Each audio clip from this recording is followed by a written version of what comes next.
흥미와 재미를 들려주는 라디오 극장. 들으면 깨달음이 쏠쏠 전해진대요. 안녕하십니까 시청자 그리고 방청객 여러분. 석학에게 듣는다. 금일은 분별연구 전문가, 정확하게 분별하는 정분별 박사님 모시게 되었습니다. 이렇게 환영해 주셔서 감사합니다. 갈수록 진품과 짝퉁, 이런 구분이 쉽지 않아지고 있는 것이 사실입니다. 먼저 잘 가려내어야 되는 짝퉁, 사이비, 이 단어의 뜻부터 간단히 설명 부탁드릴까요? 단어 자체로 보면 유사할 사, 아닐 비 해서 비슷한데 아닌 것이라고 정의할 수 있겠죠. 비슷한데 아닌 것이라. 그렇군요. 그래서 분별하기가 힘들군요. 그렇습니다.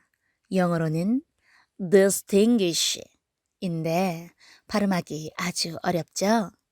발음하기만큼 분별하기가 쉽지 않습니다.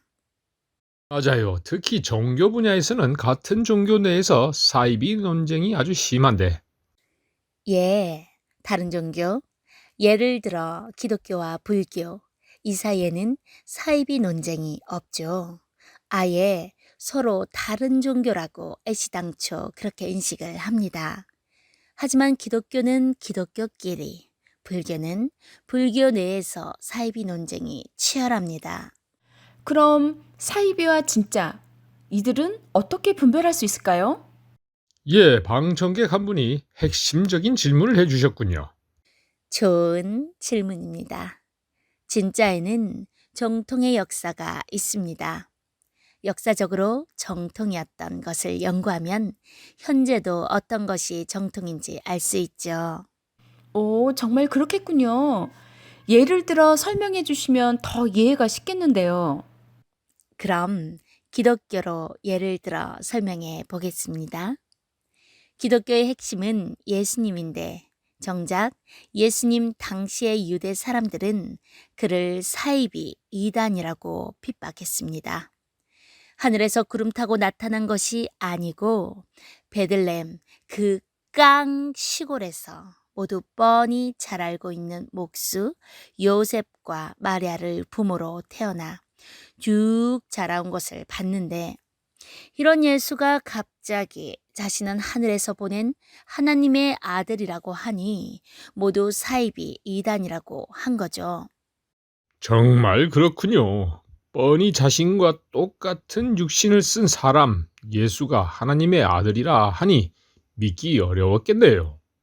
하지만 그들은 분별을 제대로 못한 것입니다. 하나님의 역사 중 그 어떤 한때도 하나님이 정말 하늘나라에서 직접 내려와 땅의 역사를 하신 적이 없었죠. 그렇죠? 모두 땅에 있는 육신을 들어 쓰셨죠. 그건 저도 알아요.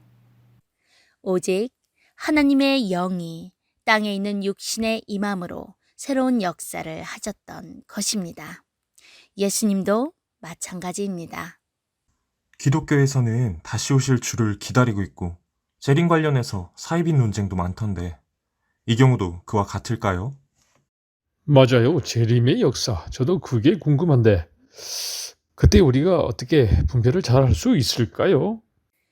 역사적으로 정통이었던 것을 연구하면 현재도 어떤 것이 정통인지 알 수 있다고 말씀드렸듯, 예수님 역사를 잘 이해하면 앞으로 올 역사도 분별이 가능하겠죠.